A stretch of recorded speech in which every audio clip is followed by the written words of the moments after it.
Olá para todo mundo, boa noite, obrigada pela presença. Sou Kátia Smolli, diretora executiva do Instituto Reúna. Estou muito feliz de estar aqui com vocês. Essa é a terceira live da nossa série de lives para apresentar essa solução para a recomposição de aprendizagens em matemática, o avançar em matemática pelo planejamento. Essa solução em parceria com o Instituto Gesto. Essa terceira live fecha um ciclo que começou lá na nossa terça-feira com a live sobre resolução de problemas, passou pela live de álgebra ontem e hoje está aqui para falar sobre planejamento, a organização do trabalho para a recomposição de aprendizagens, um tema que ainda é tão relevante nesses tempos de pós-pandemia.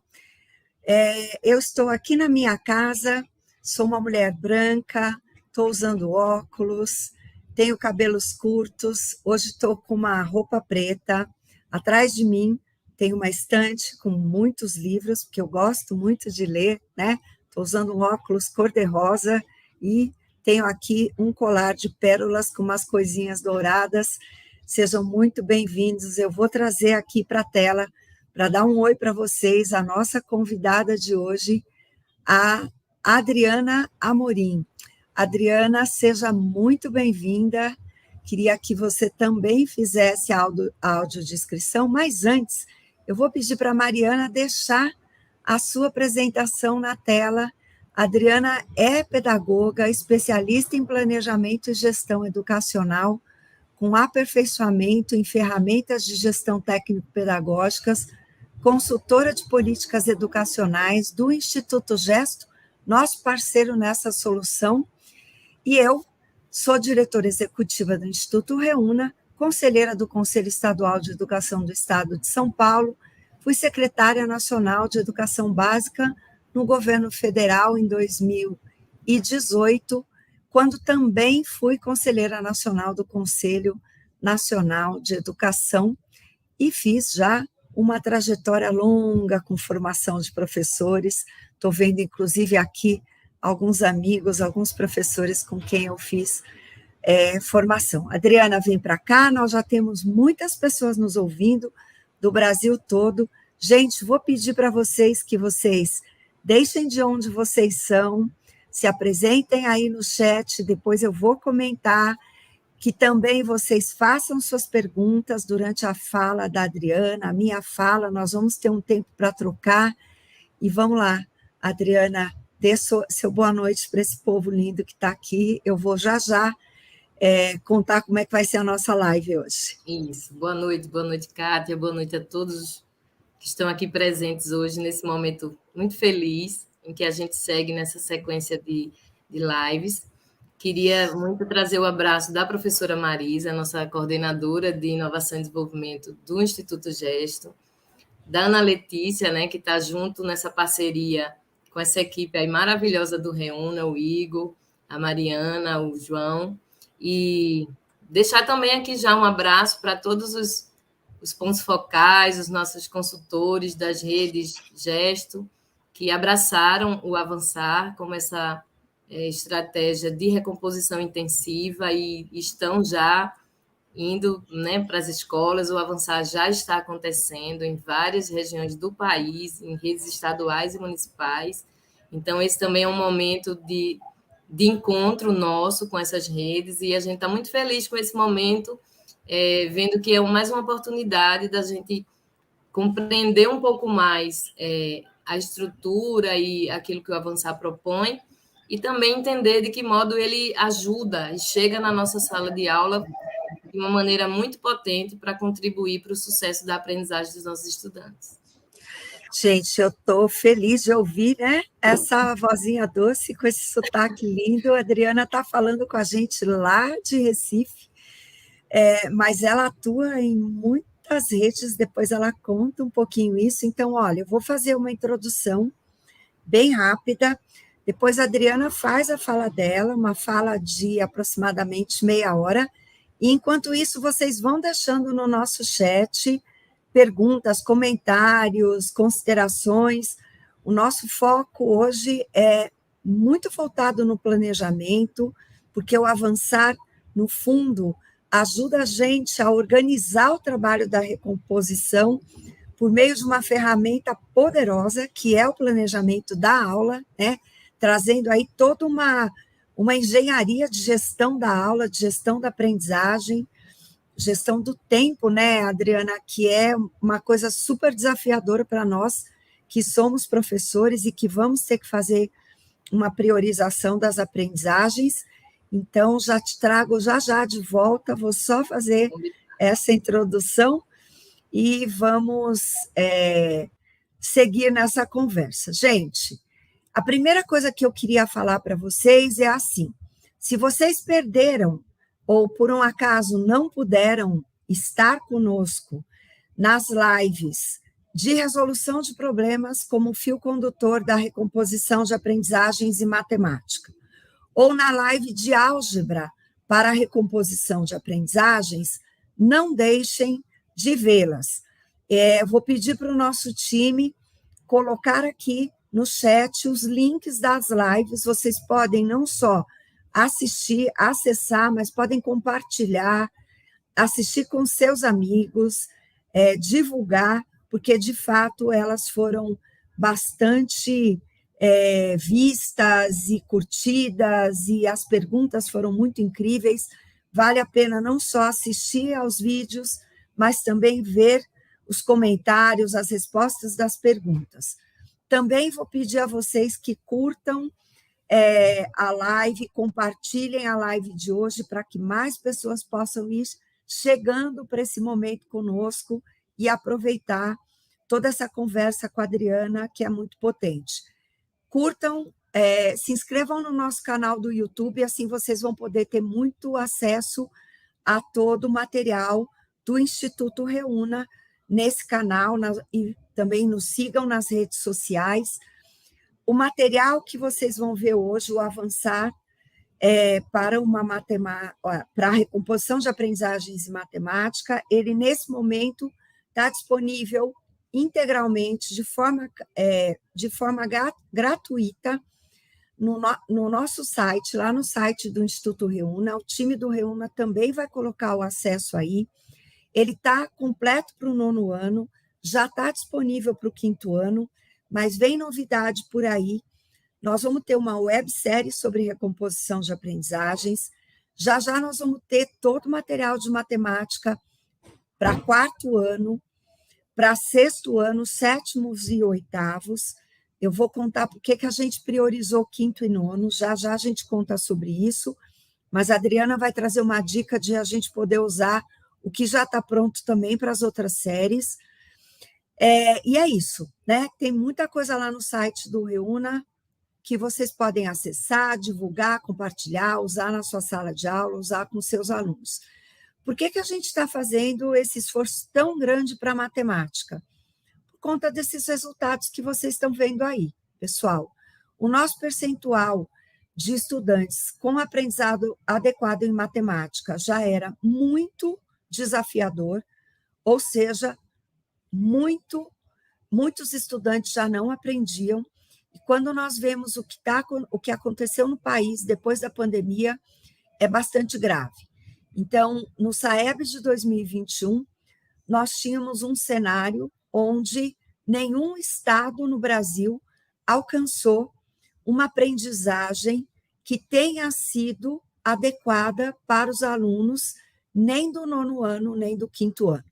O gráfico à sua esquerda mostra os resultados do SAEB no 5º ano para matemática, na proficiência dos estudantes, e mostra que quem teve apenas 2 estados alcançaram uma proficiência nos estudantes que chegou a 50%.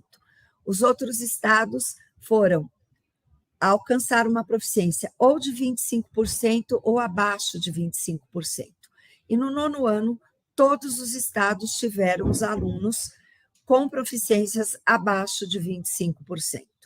É interessante observar que eu acabo de vir de uma outra live com a professora Maria Helena, que estava comentando o impacto disso em termos de anos de atraso escolar para esses alunos de 9º ano. É da ordem de 1 ano e meio, né?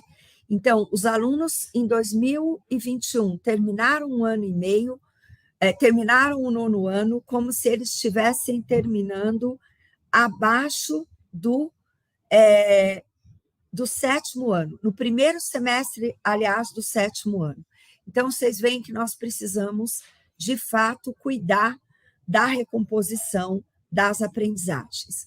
No próximo slide, eu vou trazer para vocês um dado que é bastante preocupante, porque o que as pesquisas mostram é que superar um ciclo de defasagem escolar é muito desafiador mesmo, especialmente para os estudantes mais velhos. Se no 4º ano você tem estudantes que, para aprender o que está previsto no 4º ano, que é esse retângulo branquinho, eles precisam superar defasagens e desconhecimentos que eles carregam do 2º e do 3º anos do ensino fundamental, habilidades pregressas, portanto, que a gente costuma chamar de pré-requisito, do 2º e do 3º, se nada for feito, quando ele chega no 5º ano, no 6º ano, para aprender o que está previsto para o 6º ano, que é esse retângulo branco, ele precisa superar defasagens que muitas vezes são do 2º, do 4º e do 5º ano. Quando eu chego no 9º, muitas vezes ele pode estar carregando desconhecimentos e defasagens de todo o primeiro ciclo do fundamental, anos iniciais, até o 8º ano, e ainda ele tem que aprender tudo que está no 9º ano. Então, a superação desse ciclo de defasagem, para que nós possamos fazer com que ele avance, e muitas vezes esse estudante do 9º ano, ele nem está na idade certa no 9º ano, porque é muito comum que ele já tenha sido reprovado pelo menos uma vez durante o ciclo dos anos do fundamental. Então, superar esse ciclo de defasagens é muito desafiador, né? E o jeito como a gente, às vezes, ensina matemática também não ajuda. Então, a professora Marinês, na live dela de resolução de problemas, desse ciclo de lives, ela fala disso. A solução que nós estamos trazendo do avançar não é uma solução só para que ele aprenda a matemática, mas é uma solução para ele mudar todo o jeito de pensar matemática. Então, não é só para ele aprender álgebra, ou aprender números, ou para ele entrar de novo no jogo do conhecimento matemático, mas é para ele entrar nesse jogo para valer, recuperando a confiança de que ele pode aprender, recuperando a confiança de que ele vale a pena ele tentar, vale a pena ele ficar na escola, que ele é capaz de aprender, e com a nossa ajuda, o que é melhor, né? Porque também tem um jeito do professor ensinar para que o aluno aprenda. Pode passar, Mari, por favor. Só que isso vai envolver todo um esforço, todo um conjunto de estratégias que envolve a rede e as escolas. Desde a adaptação do currículo, eu brinco que nós vamos ter que adotar o princípio OLX, que é o princípio do desapega, porque você não vai conseguir fazer no 5º ano tudo que você não fez de 1º até o 4º, e não vai conseguir fazer no 9º ano tudo que você não fez do 1º até o 8º.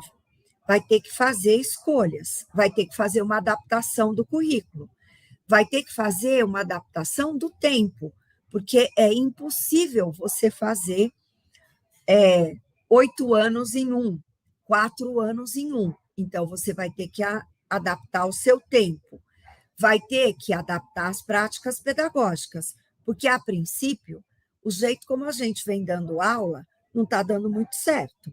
Uma aula que foca só em quadro e explicação, talvez não seja o melhor modelo de aula. Então, nós vamos ter que usar outras práticas pedagógicas.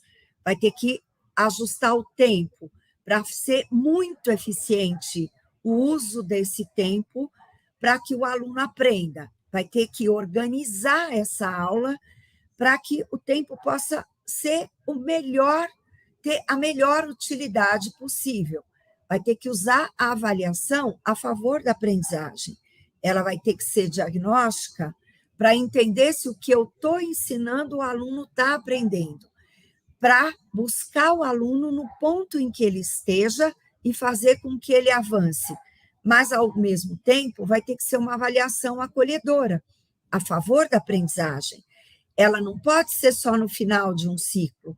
Eu preciso ter uma avaliação processual que aconteça ao final de um tempo de aula, ao final de uma sequência didática. Esse material precisa ter um esforço formativo para quem ensina. É por isso, por exemplo, esse conjunto de lives, o jeito como o material está organizado para vocês, professores, para você, coordenador pedagógico, para vocês poderem ter uma formação dentro da escola, em conjunto, sozinhos, né?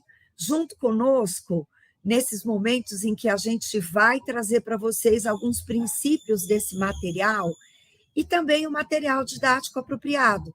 Então, no próximo slide, eu vou mostrar para vocês, e depois a Adriana aprofunda um pouquinho, e vocês vão poder olhar lá, o que é que a gente traz para vocês no Avançar.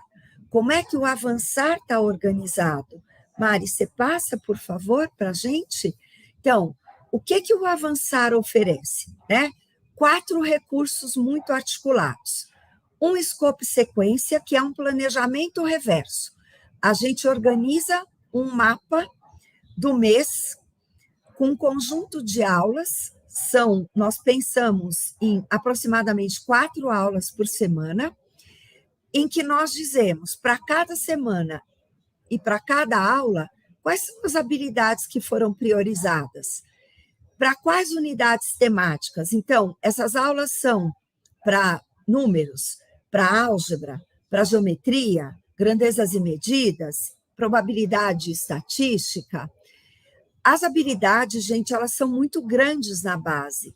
Então, não dá para aprender tudo numa aula. Daí nós nos organizamos de tal forma que a gente divide essas habilidades em expectativas de aprendizagem e organiza isso em módulos. Cada módulo, no 9º ano, nós temos 8 módulos. Eles estão organizados para serem trabalhados em 4 semanas, né? Em 8 semanas, desculpem. Cada módulo tem 2 meses. O 5º ano é que é um pouquinho diferente, porque nós organizamos o 5º ano com foco muito grande para esse semestre. Kátia, mas por que 5º ano e 9º ano? Por que vocês não foram fazendo assim, primeiro o 4º, depois o 5º, depois o 6º? Por 2 razões. A primeira é porque nós precisávamos começar por algum lugar esse ano e nós escolhemos as 2 séries que são viradas de ciclo.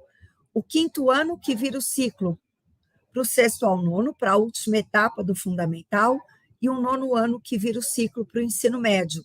Justamente porque as mudanças são tão grandes nessas 2 séries para a etapa seguinte da escola, e matemática pesa tanto na etapa seguinte da escola, que nós queríamos muito ajudar esses estudantes a terminarem este ano para performarem melhor no ano seguinte. Então, a gente retoma as habilidades muito nucleares e centrais de anos anteriores, garante que eles aprendam as habilidades essenciais deste ano, para que eles cheguem mais fortalecidos, acreditando melhor mais neles e possam avançar na etapa seguinte da escolaridade. E, claro, também, sem dourar a pílula, para poder fortalecer as escolas, os professores e, principalmente, os estudantes neste ano em que eles vão fazer SAEB. Além do escopo sequência, nós temos o material do professor que traz toda uma formação, toda uma orientação para entender como é que se dá, como é que eu ensino para que o aluno aprenda, organizo a aula, avalio também como é que está indo a aprendizagem dos estudantes.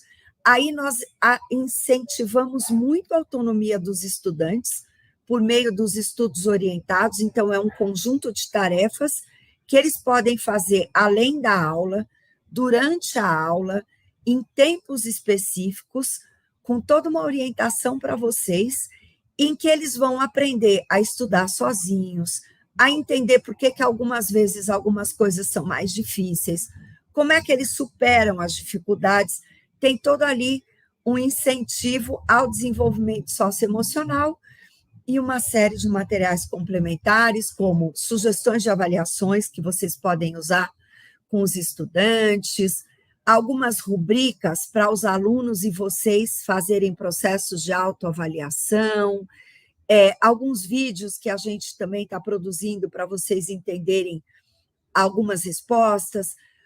Todo o nosso... nós usamos bastante os planos de aula da Nova Escola, então os planos de aula da Nova Escola têm toda uma orientação para vocês entenderem como é que os alunos, por que os alunos dão determinadas respostas, que tipo de erros eles podem cometer, que tipo de dificuldades eles podem ter, como é que vocês, se eles derem determinadas respostas, que tipo de perguntas vocês podem fazer para ajudá-los a superar aquelas respostas equivocadas, pensar sobre o erro, superar as dúvidas que eles têm, confiar mais neles mesmos. Então, todo o material está super organizado. Só que, muitas vezes, como a gente fez isso pensando em otimização de tempo, em aproveitamento dos recursos que a gente já tem disponíveis, em apoiar o trabalho do professor e da professora, nem sempre, quando a gente olha a primeira vez, a gente pensa, nossa, mas por que isso está organizado assim? O que é essa história de planejamento reverso? Será que isso não tira a autonomia do professor, da professora, né? Então, para falar mais sobre isso e para a gente entender do ponto de vista didático, por que essa foi uma escolha, a gente trouxe essa super parceira que está nos ajudando muito a pensar e implementar isso lá com as redes, a Adriana. Adriana, o grupo é seu e vamos lá. Vamos lá. A gente a entender tudo isso. Isso. Eu queria começar retomando uma parte da apresentação que a professora Kátia já fez, quando ela traz esse mapa dos resultados do SAEB. E aí ela já fez toda uma análise, né, do que é que eles indicam para a gente em relação ao aprendizado dos estudantes. E aí a gente vê nesse cenário assim, muito vermelho, que a gente está diante de uma situação muito crítica. E aí eu queria que a gente, nesse momento, a gente pense um pouco para além do que os resultados já demonstram enquanto não aprendizagem dos estudantes, porque aí ele traz toda uma legenda dizendo, né, que esses estudantes que estão em vermelho, esse local em vermelho no mapa significa que esses estudantes não alcançaram 25% dos resultados esperados. E queria propor que a gente pudesse se aproximar um pouco mais dessa imagem e pensar um pouco o que é que esses dados revelam para nós sobre aquilo que acontece efetivamente, né, no chão da escola.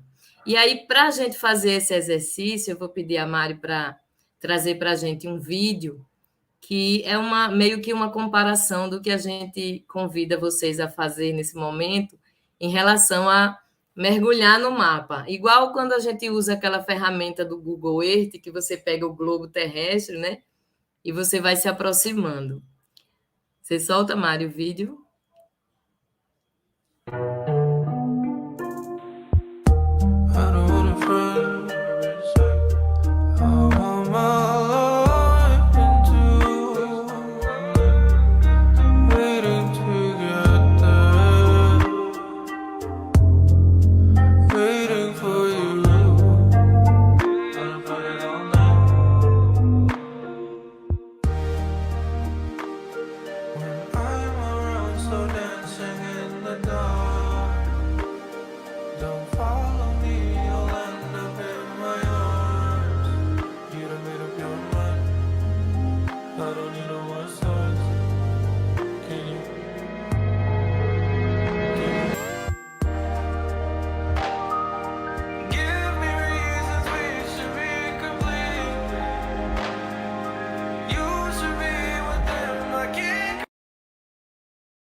Então, quando a gente vê esse vídeo é de um artista, uma obra digital, e nessa proposta a gente sai de um plano bem amplo, e à medida que ele vai, né, fazendo essa proposição de abrir a imagem, a gente começa a enxergar questões e detalhes que, olhando daquela primeira imagem, a gente não conseguiria perceber. E esse paralelo que eu queria fazer com esse mapa, porque quando a gente olha esse mapa do Brasil em vermelho, o que é que a gente vê nesse primeiro plano, né? A gente vê um país que daqui ainda a alguns anos é que a gente faz 30 anos que a gente tem um sistema de ensino, né? E que esse sistema nasce em 1900, na década de 30. A gente vê nesse mapa vermelho um país que só em 88, na Constituição Federal, garantiu uma universalização do ensino, ou seja, uma escola que fosse para todo mundo, que fosse entendida como um direito e como um dever do Estado.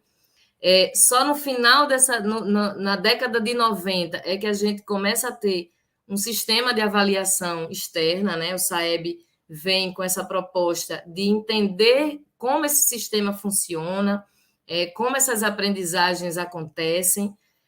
A gente sai de uma... já depois, né, no novo século, é que a gente deixa de ter documentos que eram referenciais curriculares e passa a ter uma base nacional comum. Isso tudo é muito recente. Então, acho que a gente, quando olha no primeiro plano esse mapa vermelho, e quando a gente fala de que esse mapa, né, é um mapa da matemática, às vezes o professor diz assim, né, a culpa é minha, né? Tem sempre essa coisa de que ele está sendo responsabilizado por isso. E eu queria trazer todas essas questões, porque tudo isso compõe o fato também desse resultado estar aí vermelho.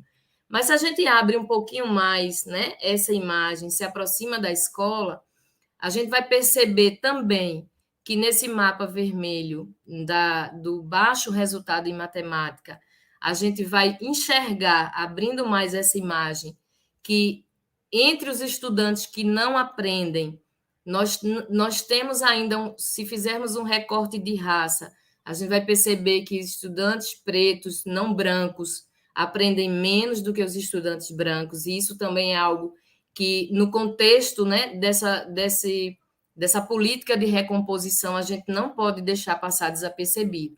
Se a gente abre um pouquinho mais essa imagem e a gente chega na sala de aula, a gente vai perceber que, e aí eu queria parafrasear Thomas Edison, que é o inventor da lâmpada, quando ele, né, depois de muitos fracassos, tentando, né, chegar à descoberta da lâmpada, ele diz assim: eu não falhei,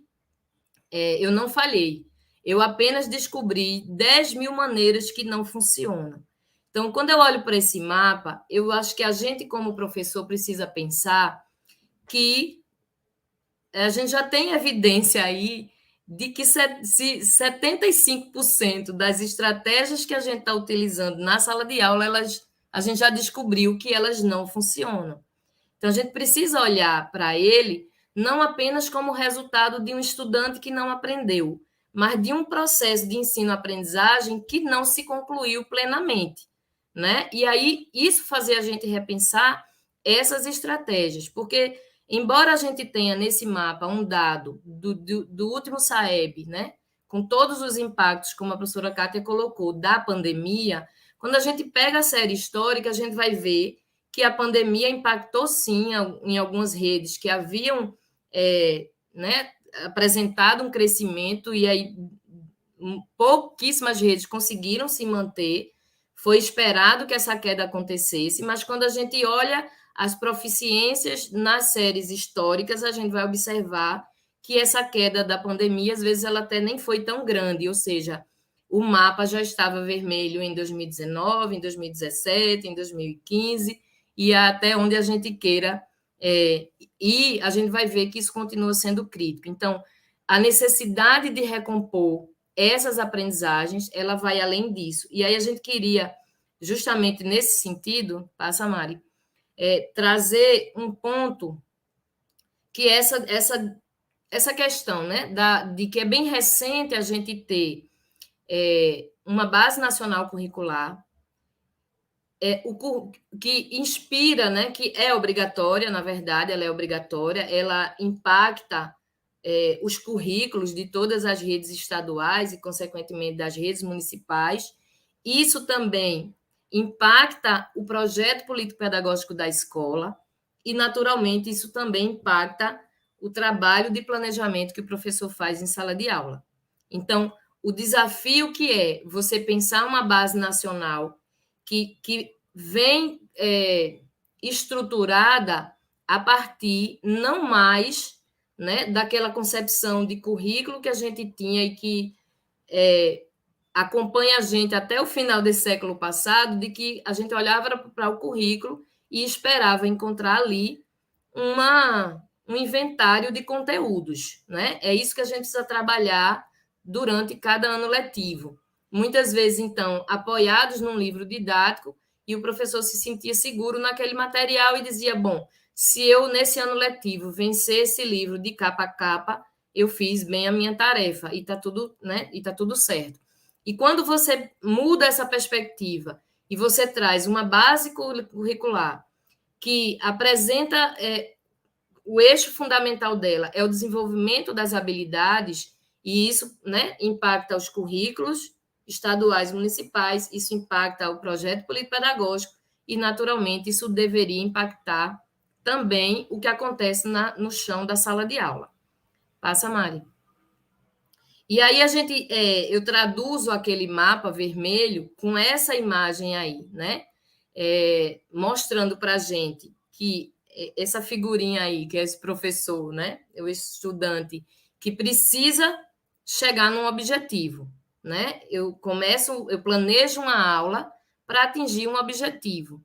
E esse espaço vazio que a gente encontra aí nessa ponte é justamente pela existência desse espaço que eu não consigo atravessar e chegar no objetivo. Claramente, o mapa vermelho diz que nós não estamos atravessando essa ponte, que a gente não está tirando o estudante de uma condição para outra de aprendizagem. E aí, como ele não faz essa travessia, o objetivo não é alcançado, a gente vai encontrar esse resultado vermelho. E a questão, eu trago isso nesse pensamento de Moodle, quando ele diz assim, estabeleça o que você quer chegar, onde você quer chegar, e mude o que você estava fazendo até que você consiga o resultado desejado. E aí, antes de falar em mudança, eu queria que a gente refletisse um pouco onde a gente tem pretendido chegar, né? Até aqui, o mapa, até onde a gente chegou, esse mapa estava vermelho. Mas, assim, para onde a gente estava querendo ir? Onde a gente estava pretendendo chegar? E aí a gente olha uma realidade, né, de sala de aula em que o professor que tem o domínio do seu conteúdo, né, que tem o domínio do seu componente curricular, que leciona há muitos anos, para ele é muito simples, considerando todo o contexto que ele tem, né, de carga horária, de mais de um vínculo, de atuação em mais de uma escola, e aí ele se sente seguro de que, dominando aquele conhecimento, ele entra na sala de aula, e acho que como estudantes a gente viu, quantas vezes a gente viu aquele professor de matemática, né, que simplesmente pegava a sua caixinha de giz, o seu quadro o seu conjuntinho de pilotos, uma caderneta embaixo do braço, e ele entrava muito tranquilo em sala de aula para dar a sua boa aula. E aí a gente observa nessa perspectiva, né, que eu entro na sala de aula e o meu alvo é o trabalho com um objeto de conhecimento. Eu tenho que dar uma aula sobre polígonos.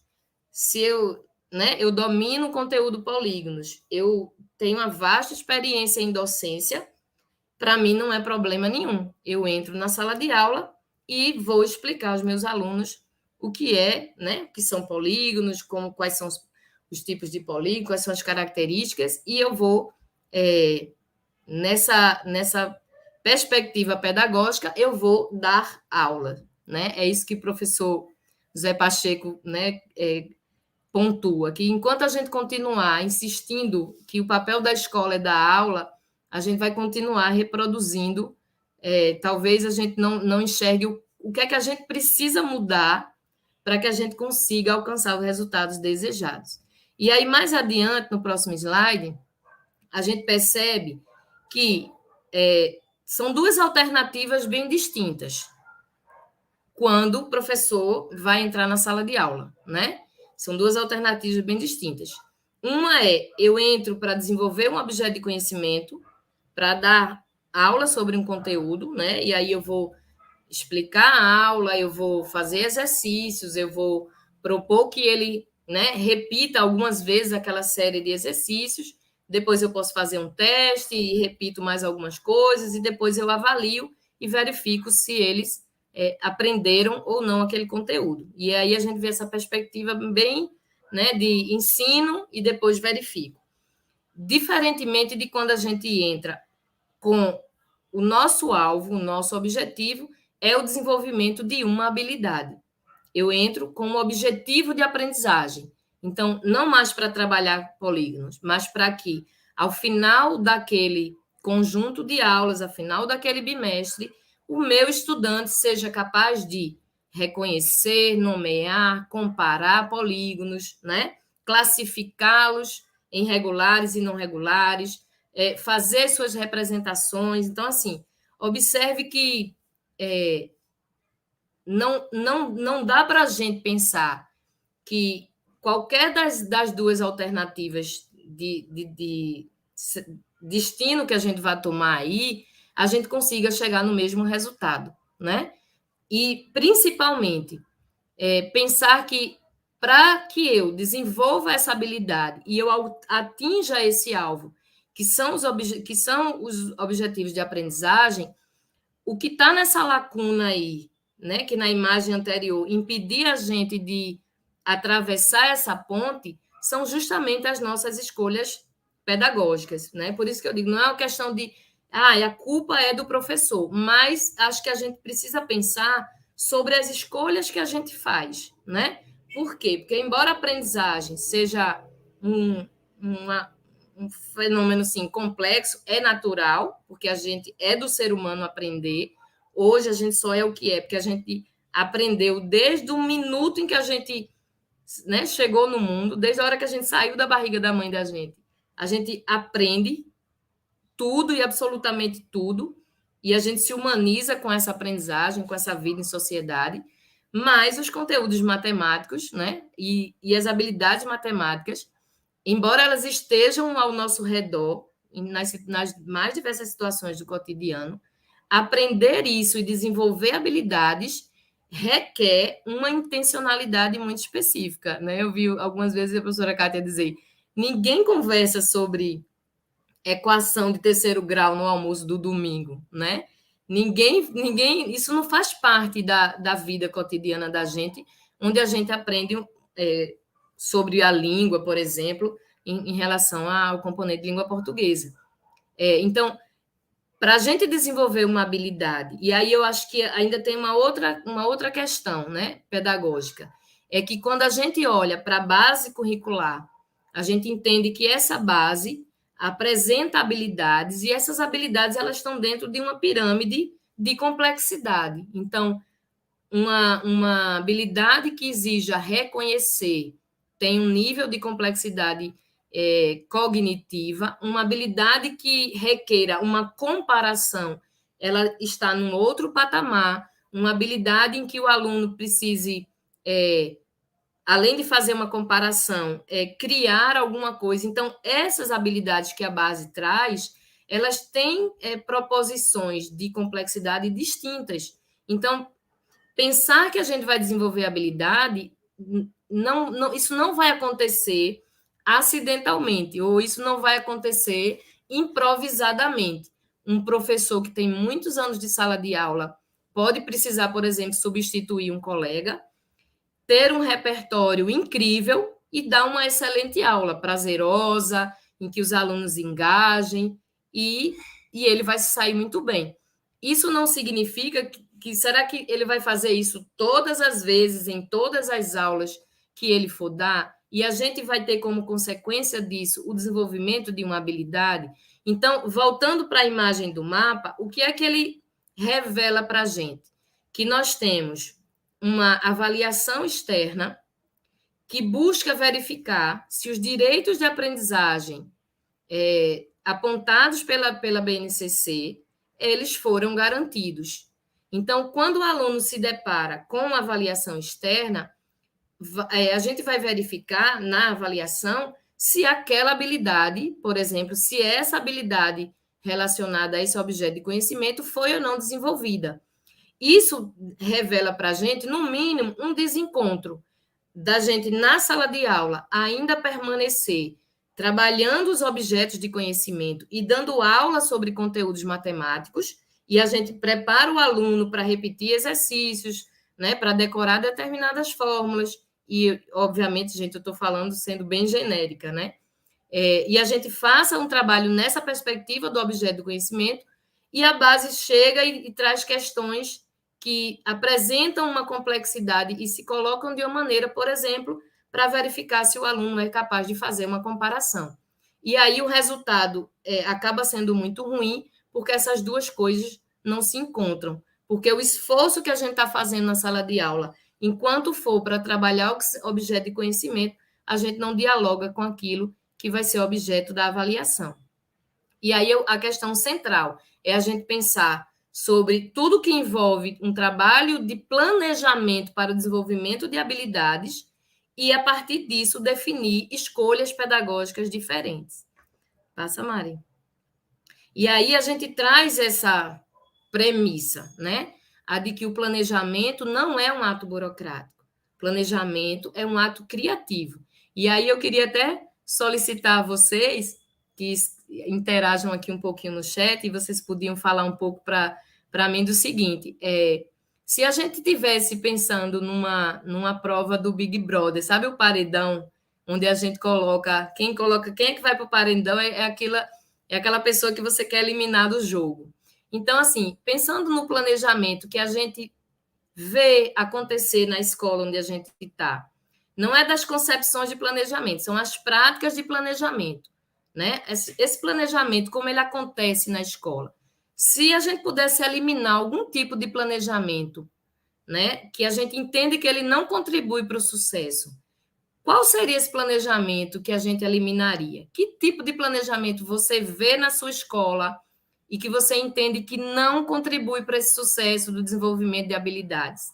E aí vamos colocar nesse paredão o planejamento que a gente quer eliminar. Enquanto isso, vocês vão escrevendo aí e a gente continua pensando um pouquinho sobre isso. Porque, em tese, assim, a gente tem uma cultura, muitas vezes, até do não planejamento. Eu já domino o conteúdo, eu já tenho muita experiência, eu não tenho muito tempo, eu tenho muita coisa para corrigir, e aí eu vou entrar na sala de aula e vou fazer, né, o que eu sei fazer do modo que eu sempre quis, que eu sempre fiz. Mas a gente está dentro de um sistema de ensino, né? A gente preenche cadernetas, a gente tem um coordenador pedagógico que acompanha esse trabalho da gente, e a gente insere lá um plano de aula, né? E aí, às vezes, será que esse plano de aula, do jeito que a gente insere, é do jeito que a gente materializa ele na sala de aula, é do jeito que acontece? Então, às vezes, a gente tem aquela história do é o planejamento, que é o planejamento copiado e colado, que já estava pronto, é um planejamento que, às vezes, não dialoga com a realidade. E aí, enfim, quando a gente parte dessa premissa de que por que o planejamento não é um ato burocrático? É porque a gente não preenche, a gente não faz planejamento para preencher formulário. A gente planeja para alcançar o sucesso. A gente planeja para fazer escolhas adequadas àquilo que a gente pretende. E por isso é que ele é um ato criativo. Porque para cada objetivo, se eu entro num bimestre com objetivos muito específicos a serem desenvolvidos, eu preciso pensar em boas estratégias para alcançar aqueles objetivos. E aí, por isso que a gente diz, né? Por mais que a gente tenha um bom repertório e faça uma curadoria, aquele é um momento de criação. E aí, no slide seguinte, a gente traz essa lógica de que, portanto, se eu penso o planejamento que nasce do objetivo, e nesse caso a gente está dizendo que os nossos objetivos são o desenvolvimento de habilidades, que está na base nacional, que está no nosso currículo, né, no nosso documento de rede, no nosso currículo tem lá as habilidades, e a gente vai trazer isso para o nosso plano de aula, para o nosso planejamento. Mas não adianta eu transcrever a habilidade lá com o seu códigozinho, se na hora que eu executo essa aula, eu faço um outro caminho, por exemplo, de escolhas, né, metodológicas, de estratégias pedagógicas que não dão conta de desenvolver a habilidade. E aí, por isso que a gente traz essa perspectiva do planejamento reverso, que não apenas olha para o objetivo, que a gente até sentiu em algum momento, essa dificuldade em lidar com um planejamento para habilidade. A gente até teve uma experiência assim na pandemia, quando o professor recebeu, né, um documento de reorganização curricular cheio de habilidades, e ele perguntou assim: sim, mas cadê os meus conteúdos? Cadê os conteúdos? Não, professor, mas esses são os objetivos. Não, você me dá o conteúdo e eu digo o objetivo. Porque sempre foi assim, antes da BNCC. Você tinha os referenciais, você tinha lá conteúdo. E o professor era habituado a dizer: bom, eu vou trabalhar esse bloco de conteúdos e o objetivo, eu estabeleço o objetivo. E por isso que a gente precisa também, não só de uma base, como de uma avaliação externa, porque a gente iguala os direitos de aprendizagem no Brasil inteiro. Não, a gente não vai ter mais aquele cenário de que eu que estou aqui em Pernambuco e um menino que está em São Paulo, o menino da quinta série é mais adiantado do que o menino daqui, do que o de Manaus, que é diferente do Rio Grande do Sul. A base diz o direito de todos e a avaliação externa vai verificar a aprendizagem desses direitos mínimos que precisam ser garantidos. Então, quando a gente pensa um planejamento que olha para esse objetivo, que é o desenvolvimento da habilidade, a gente planeja a partir da habilidade. E aí, para planejar, a gente precisa pensar em 3 coisas, né? Essas 3 bases do planejamento reverso. Olho para a habilidade e determino quais são os resultados que eu desejo alcançar.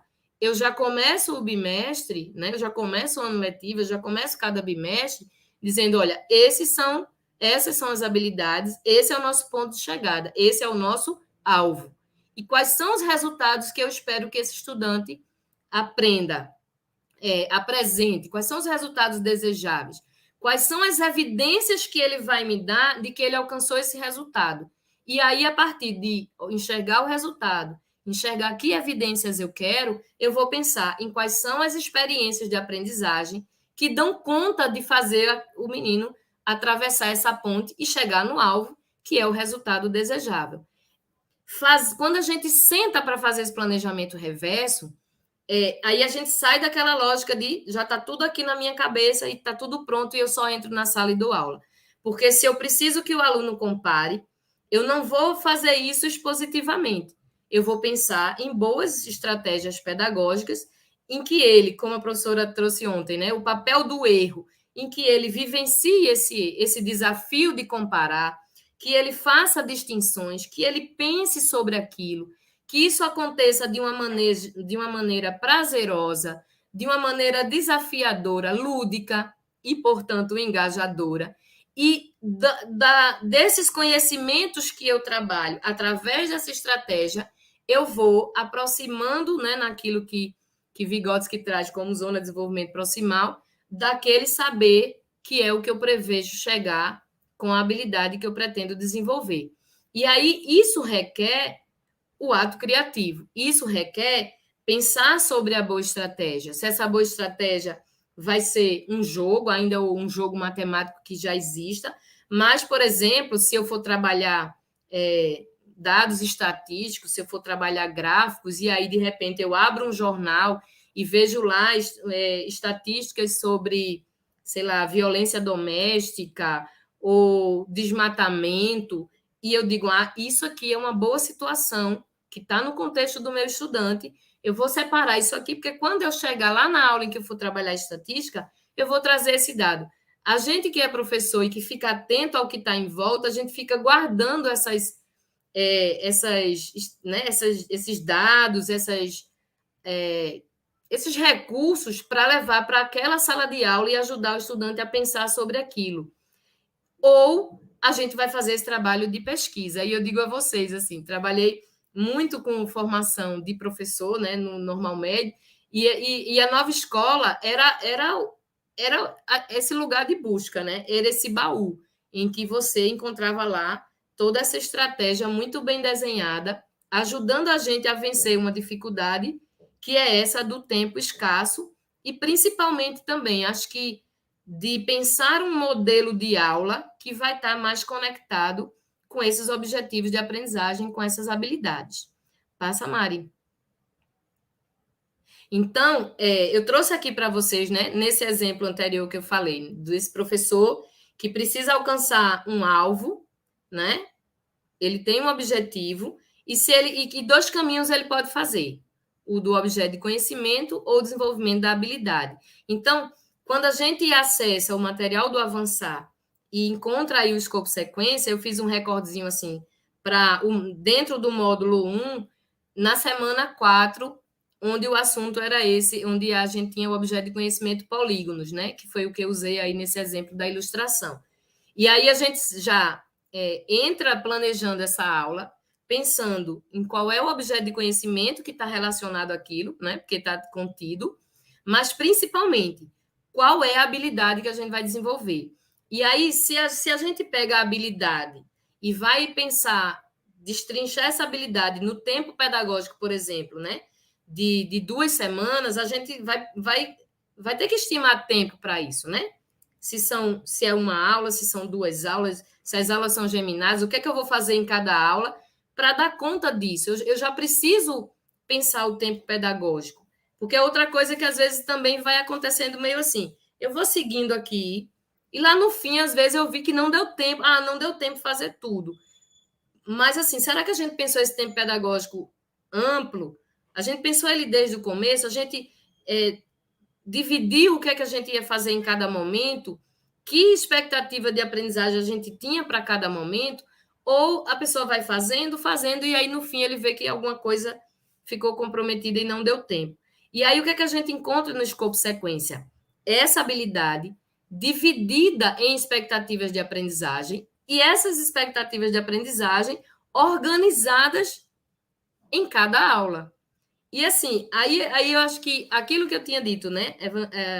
Planejar é um ato criativo, e enquanto criação, isso demanda muito tempo da gente. Demanda muito tempo para a gente organizar isso, para a gente selecionar, para a gente ver recursos, para a gente pensar material. E, obviamente, eu acho que isso é um tempo que a gente tem muito pouco, né? A gente quase que não tem, é muito corrido. E aí, quando eu mergulhei nesse material do Avançar, a gente fica vendo que isso tudo já está muito facilitado. Eu até brinquei com a Mariana, a gente foi para um evento juntas e a gente desceu para ir no estacionamento buscar um material. Quando a gente subiu, a gente tinha, e é isso que a gente meio que vê nos shoppings, por exemplo, né? Mas era uma diferença muito grande, né, do térreo para o primeiro piso. E aí a gente não percebeu que a escada rolando estava em stand-by, e a gente subiu a escada fazendo esforço, né? E chegamos lá em cima bem ofegantes. E aí, depois, brincando com a Mari, eu falei assim, Mari, acho que aquele foi uma situação que depois eu pensei, que eu comparei muito com a situação do Avançar. Imagine eu, né, subindo, me abanando lá no plano de aula já pronto, muito plena, me abanando e dando tchauzinho para a Mari, que estava subindo com a bolsa, com notebook, com prova, com caderneta, com o menino aperreando e tendo que fazer um planejamento.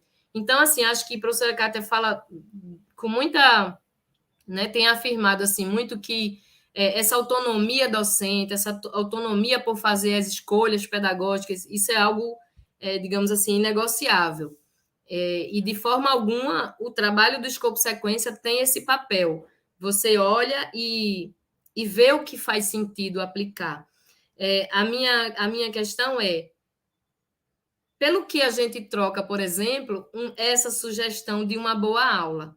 E no que essa troca que a gente faz vai trazer para a gente de resultado. É como se a gente tivesse que chegar num produto e a gente tem toda a liberdade de escolher os ingredientes, mas não faz muito sentido a gente escolher o ingrediente que, quando a gente olha lá para aquele mapa vermelho, né, quando a gente olha já para o que não deu certo, se aquilo que eu fiz não funcionou, por que é que eu vou fazer uma escolha de insistir numa mesma estratégia quando eu tenho uma grande margem de ter o mesmo insucesso.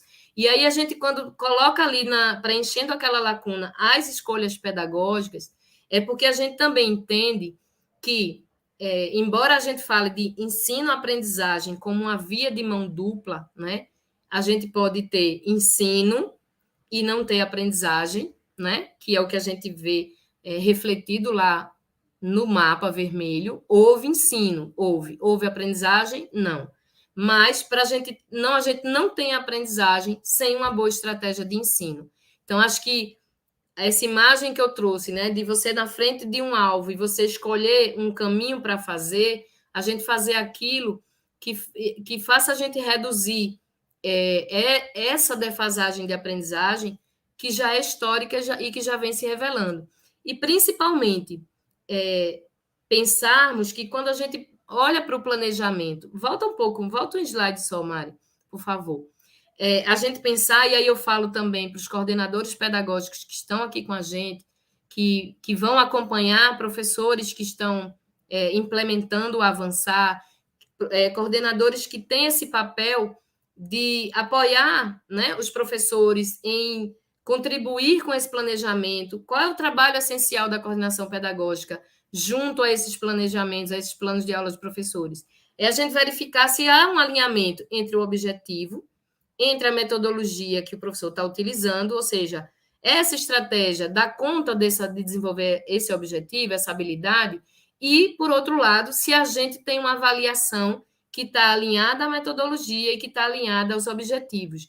E aí é muito legal quando a gente olha para o material do Avançar e a gente vai encontrar também os simulados, né, do SAEB, os simulados que vão fazer verificações do desenvolvimento de habilidades, enquanto a gente está no processo, porque é uma avaliação que vai ser formativa, que vai estar no próprio escopo sequência, a gente vê que não é só aula, aula, aula. Esse escopo sequência tem os momentos em que, principalmente, a gente traz uma coisa extraordinária do Avançar, que são os estudos orientados, né? Que ajudar esse estudante a refletir, a desenvolver habilidades socioemocionais, a pensar sobre como ele se sente e a relação dele com a matemática. E aí a gente viu uma pesquisa que a Nova Escola fez de quais eram os sentimentos dos estudantes em relação ao componente curricular de matemática.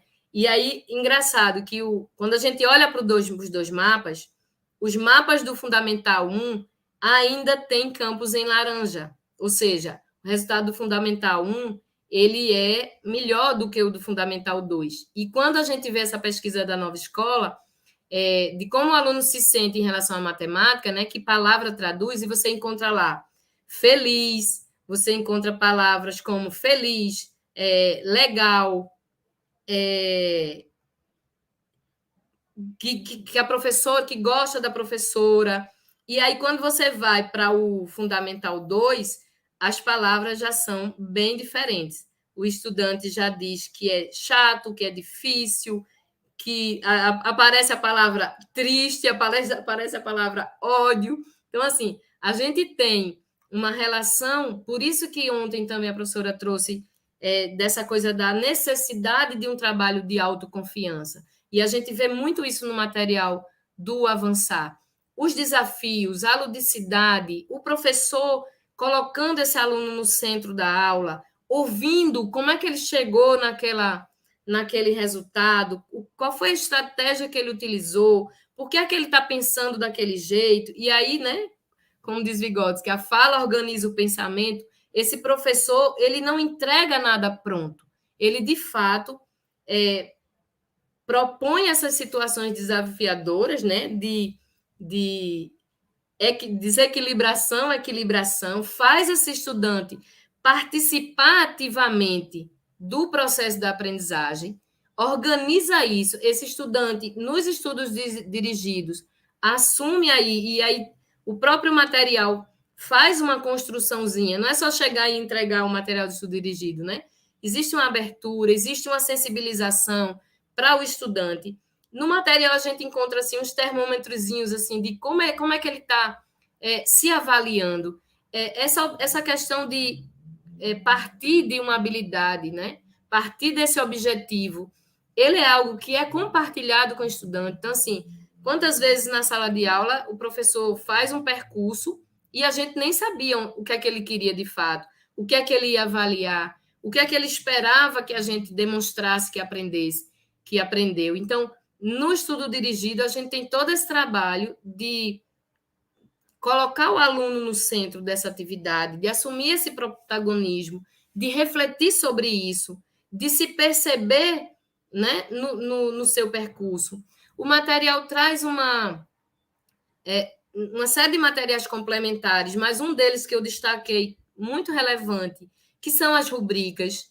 E aí é uma rubrica para o professor se perceber nessa implementação. Mas acho que também é um material riquíssimo para você que é coordenador pedagógico, porque a rubrica vem subsidiada por vídeo, por materiais de estudo, que, assim, quando eu vi o material, eu falei, isso aqui dá um HTPC, isso aqui dá para ser o momento da aula atividade, do nosso encontro pedagógico, de uma leitura daquele texto, de assistir aquele vídeo, de refletir sobre essas questões, porque, principalmente, gente, quando a gente pensa no trabalho de planejamento da aula, envolve toda uma série de questões que a gente precisa pensar muito, e aí eu trago a fala do professor Paulo Freire, né?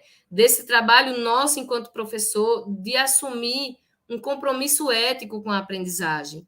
E, principalmente, a gente pensar que esse estudante com quem a gente pretende fazer esse percurso, né, em direção a essa aprendizagem, esse é um estudante do ensino fundamental 2, né?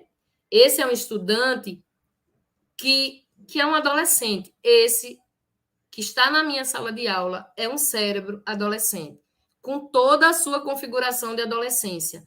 Então, acho que o material do Avançar também está pensado para essa adequação. A gente eu vi recentemente falando sobre o Avançar, e a professora dizia assim, mas é muito difícil a gente estar numa sala que ninguém quer nada. E a gente fica pensando assim, gente, como nós éramos quando a gente tinha 12 anos de idade? Como nós éramos quando a gente tinha 13, 14 anos de idade? Né? Óbvio que não existe um padrão, mas assim, pensa em você, pensa em como você era. Que eu era um estudante que eu não sabia ainda o que eu queria da vida.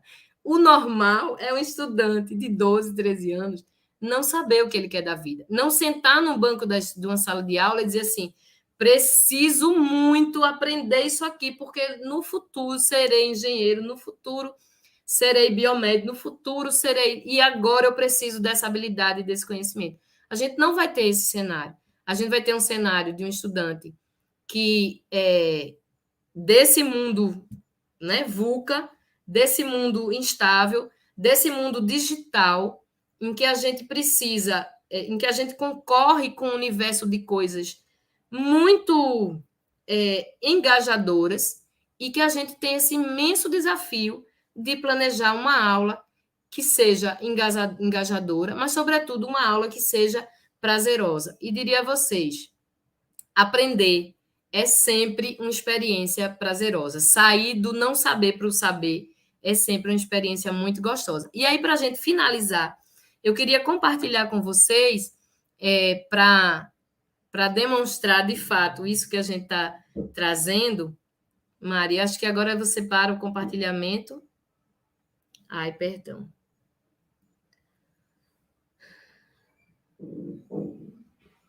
Nossa. Consigo apresentar ainda, Mari? Posso? Me diz aqui se eu tenho tempo. Pode seguir. Tá, então eu vou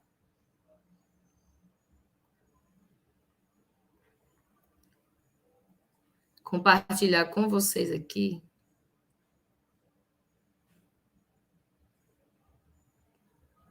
Espera aí.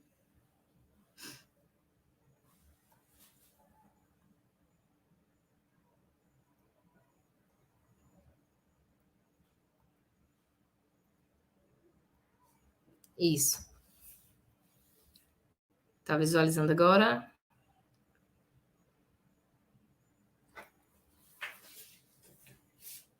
essa tela aqui. Ai, Jesus. Pronto. Então, esse é o plano de aula que a gente encontra no material do professor, né? Vem toda a descrição da aula, os objetivos, e a gente tem o link que leva a gente para essa aula que eu segui ainda nessa mesmo exemplo que eu trouxe dos polígonos, né? Então, aqui no plano de aula da nova escola, a gente tem a habilidade da BNCC, que vai ser trabalhada, os objetivos específicos dessa aula, e está aqui, ó, o códigozinho da habilidade, e os objetivos de aprendizagem. Nessa aula, veja que a habilidade ela é bem mais ampla, né? Mas dentro dessa habilidade, nessa aula, a gente vai apenas ter como objetivo que os alunos sejam capazes de comparar e nomear polígonos de acordo com seus lados, vértices e ângulos.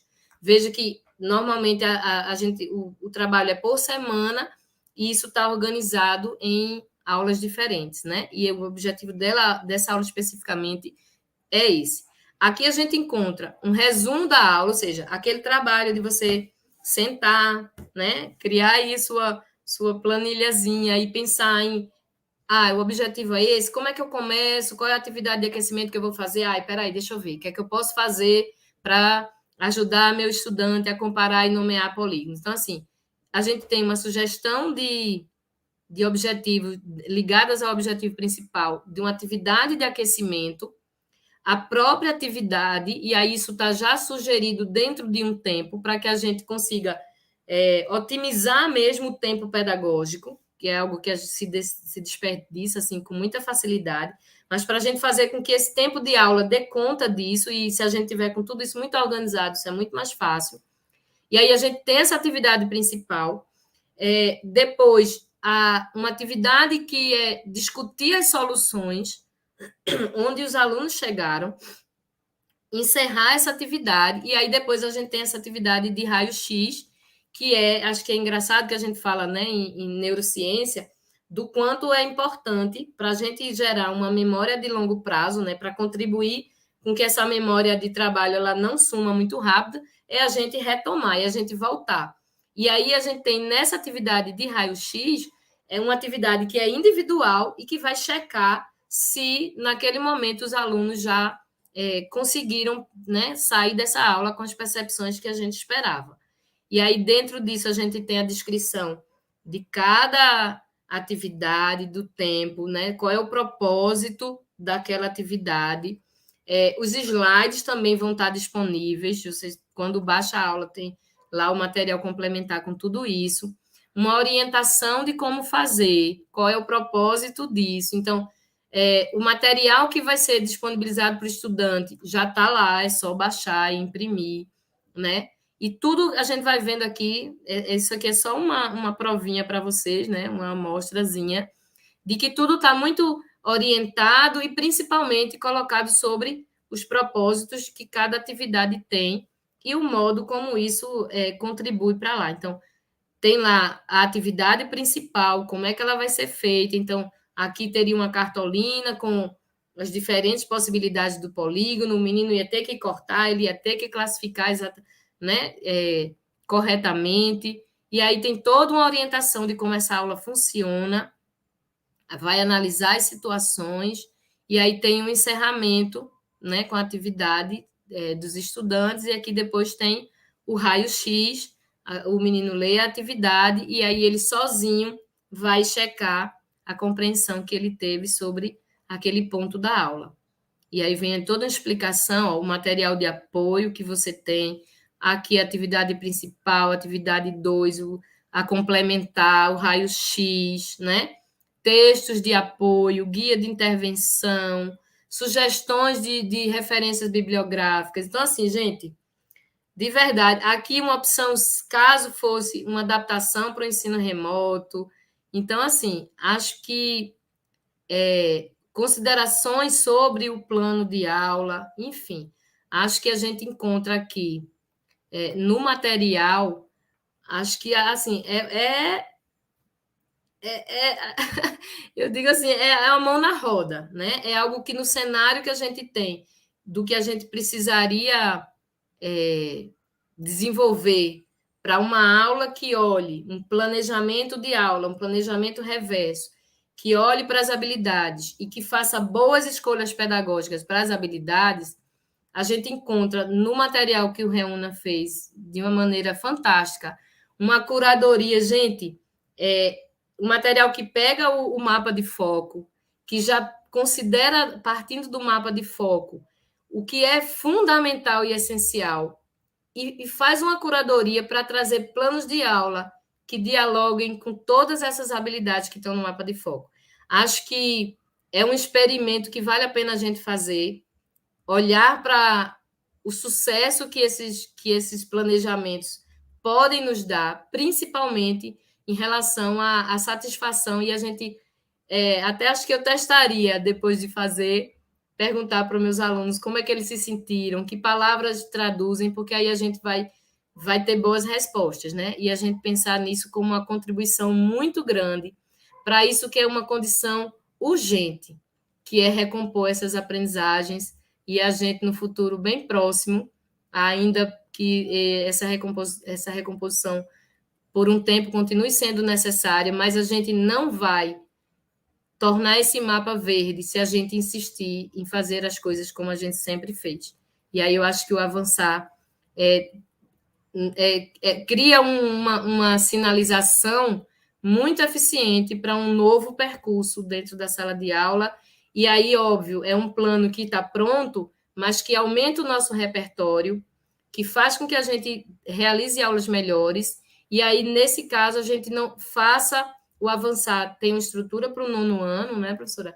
E tem também já para o 5º ano, mas acho que quando a gente entra nele e encontra as habilidades do 6º, do 7º, a gente já usa ele no ano adequado e a gente garante que essa recomposição nos anos finais da etapa, eles possam ser cada vez menores. Então, é isso. Eu acho que sou apaixonada de verdade pela você. A gente percebeu isso e todo mundo. Olha, estamos com muita gente aqui assistindo, de Goiânia, do Maranhão, do Pará, Alagoas, Distrito Federal, Pernambuco, Acre, Mato Grosso, Piauí. Então, você vê que o time foi entrando aqui e aí eles fizeram vários comentários, assim, puxa, essa live está fechando com chave de ouro, que explicação boa sobre planejamento, sobre o material, né? Então, acho que foi bem legal, super obrigada. Eu vou fazer 2 perguntas para você, que apareceram aqui, mas eu queria só responder algumas coisas que apareceram assim de forma mais geral. Gente, não tem lista de presença, não tem certificado, né? A gente aqui no Reúna está providenciando, pensando como é que a gente vai fazer, mas essa live não tem. Algumas pessoas estão dizendo a respeito dos slides. O time do Reúna colocou no chat, vou até pedir para repetir, colocar de novo o link, porque nós criamos uma pasta, um drivezinho. Se vocês clicarem no link que o time está colocando aí no chat, vocês terão acesso aos slides das 3 lives, tá certo? Para quem perdeu as lives anteriores, também vou pedir para o time colocar o link, ou basta acessar o canal do YouTube do Instituto Reúna, as lives estão disponíveis lá. Material do 9º ano, tudo prontinho, todo colocado lá no site do Instituto Reúna, pode acessar gratuito, todos os materiais complementares. Material do 5º ano, nós fizemos uma opção, Adriana, por colocar os materiais ainda não finalizados, mas para que não se perca tempo, para que todo mundo possa usar. Já, isso significa assim, eles estão prontos, estão certinhos, mas não estão diagramados, e eles estão subindo conforme eles vão ficando prontos. Então, alguém perguntou no chat, né? Olha, mas ainda não tem todas as páginas. não está completo, está na ordem que eles devem ser usados. Eu só queria fazer uma observação.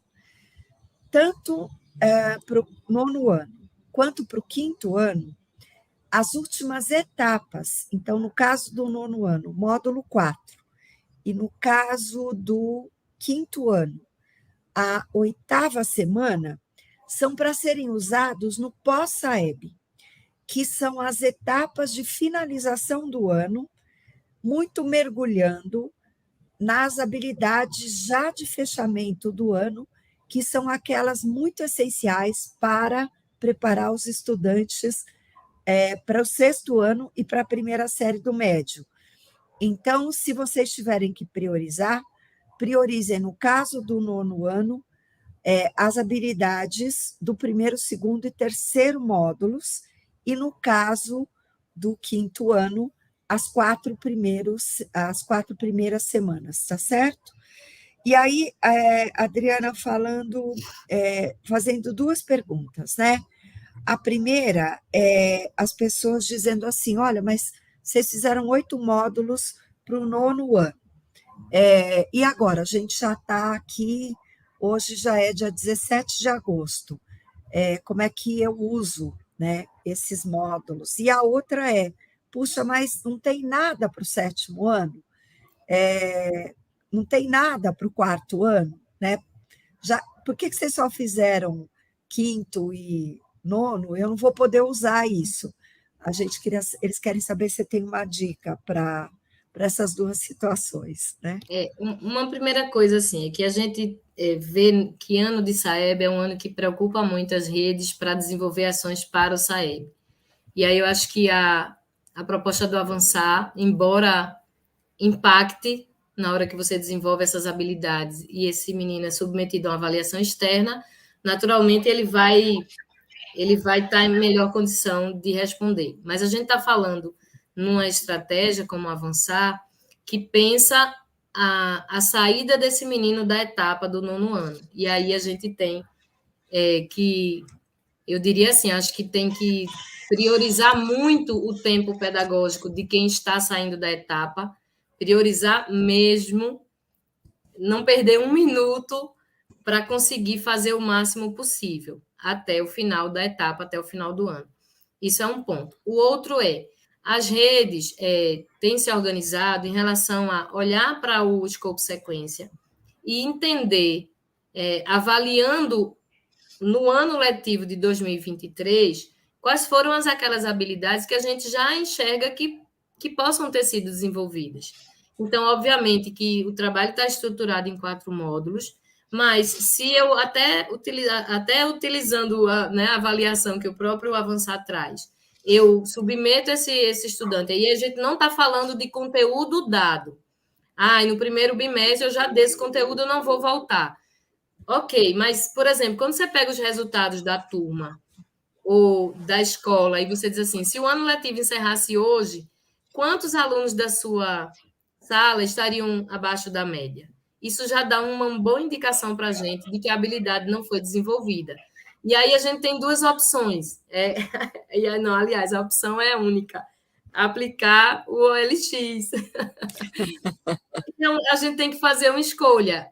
Vale a pena, considerando que os conteúdos são progressivos, que a gente siga dando conteúdo e empurrando a dificuldade para frente, e ele saia do 9º ano, saia do Fundo 2, carregando as mesmas dificuldades, ou a gente vai preferir, vamos fazer um balanço aqui, balanço de quem voltou para o semestre agora.